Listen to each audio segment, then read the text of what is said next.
In today's short video, I'm going to speak about 5 downsides of being a university lecturer. Now, I really enjoy my job, but if you're a PhD student about to go into lecturing, it's worth knowing a few of these points. Number 1 is fixed term contracts. Now, when you finish your PhD, you may only receive a 1, 2 or 3 year contract as a lecturer. It's not permanent, and there's no guarantee it'll be permanent after that. It all depends on the funding the university has. So you do have to relocate again and find a job elsewhere. So with that, you've got to move away from home again. Jobs are few and far between when it comes to lecturing. You can't be overly fussy about this, and you have to go where the work is. It's very, very challenging. I understand this. I've been to Germany, Australia, now in Ireland for the past 2 years, and it's very hard. Number 3, this isn't a downside for everyone, but there is research pressure.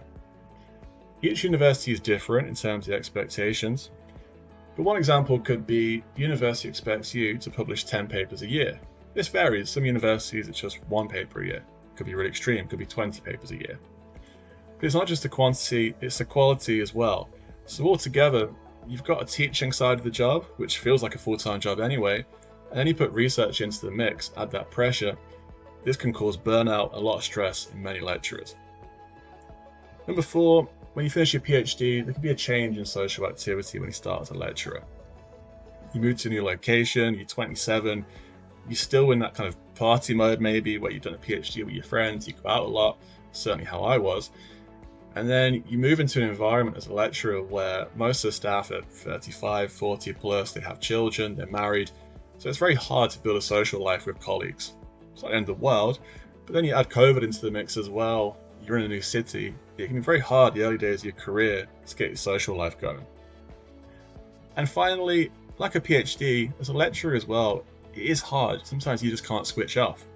There's always something to do, emails, planning work, marking, research pressure, and that guilt can creep in. And that can affect your other interests. For me, I used to run 100 kilometers a week, and that doesn't happen anymore. I have this ultimatum: do I run or do I respond to all my emails? I should probably do my emails or they'll mount up. I appreciate that's my choice, but that guilt does creep in.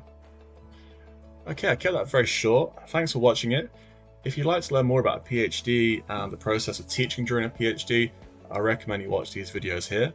And if you've got any questions about lecturing, please get in touch on Instagram at Sports Science Hacks. Okay, thanks for tuning in, and I'll speak to you again soon.